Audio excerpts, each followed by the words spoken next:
Everlast helps you succeed in the ring. Good evening, I'm Vanessa Mendoza and I will be doing an interview with the notorious Al Capone. Good evening, Mr. Capone. How are you this evening? I'm doing good, Vanessa. How about you? I'm doing good. As I understand, you were not born in Italy, only your parents. Is that correct?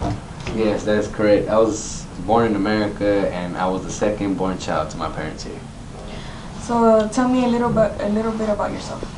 Well, I was born January 17th, 1899. My full name is Alfonso Capone. Yeah, kind of embarrassing. My parents are Gabriel and Teresina Capone, and I am the fourth born and was actually the second to be born here in the U.S. So you had a very interesting childhood, did you not?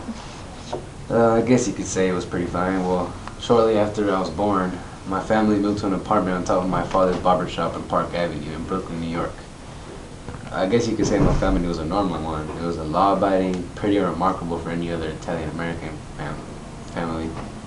My mother kept to herself, and my father, well, he thought he made more of an impression on people because he said he was tall and handsome.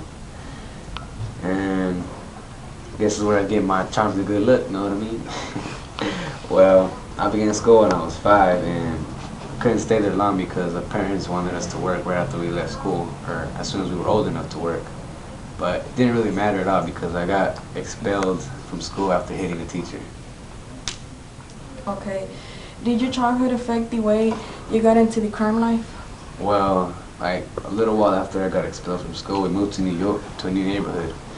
This is actually where I met my wife, May, and most importantly, I met Johnny Torrio. So how is it that you became a successful crime leader? Well, it all started when Frankie Yale gave me an opportunity at Torrio's request. He opened a bar on Coney Island. He called it the Harvard Inn, and I was hired as the bartender and bouncer. Frankie was both feared and respected. He built his turf on muscle and aggression. He took me under his wing and showed me that business can be built up through brutality. You learned much from Yale. After a few years, Torrio asked you to come to Chicago. Why? Well, he pretty much told me that he needed a partner to assist him with everything that he needed. And Torrio was my mentor. I mean, I couldn't tell him no. Interesting. So, what about the scar on your face? Oh, the scar. Well, while I was bartending at the Harvard Inn where I was working at my age, I was waiting what I thought was a young couple. The lady was beautiful and I complimented her by telling her she had a nice ass.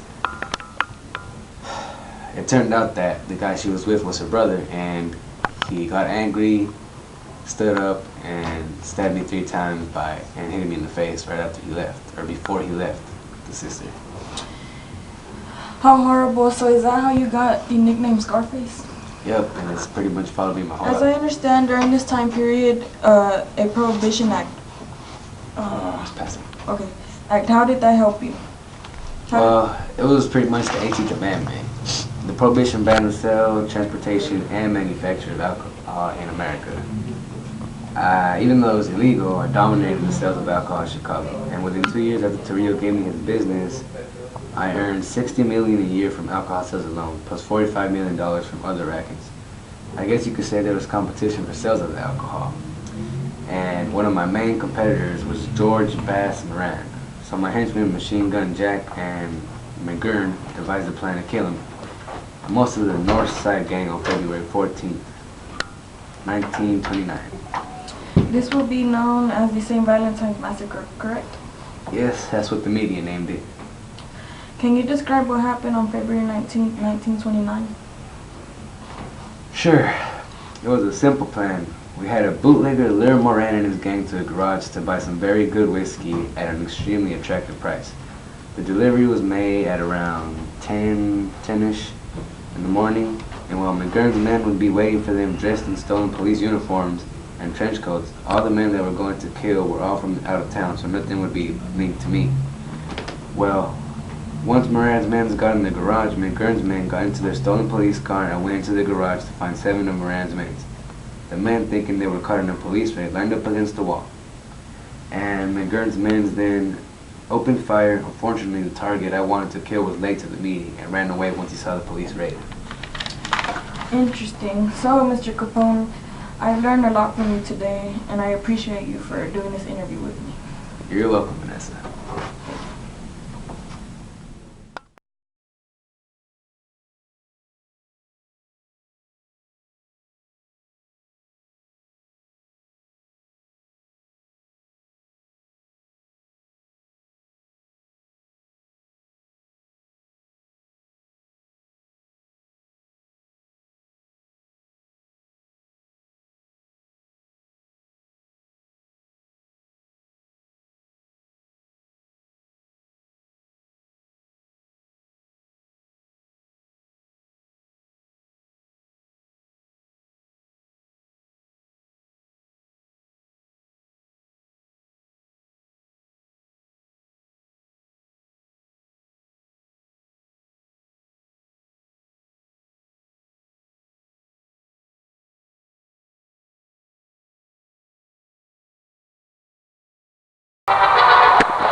That's the word.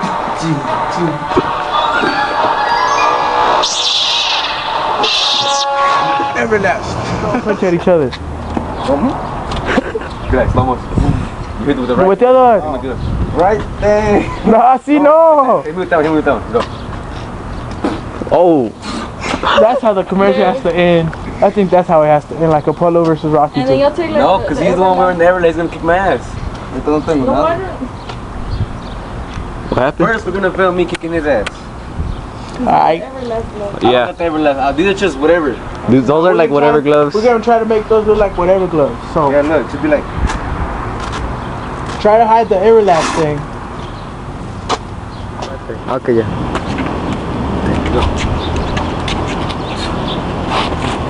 What are you doing? Redo that. Look away. Everybody look away. I don't think. Nigga, don't record me. What the fuck?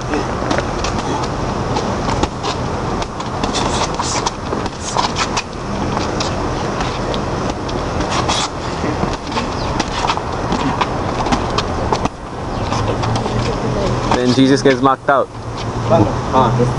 3, 2, 1. Just fall. Hey, God, what's up now, nigga? Now, pause it.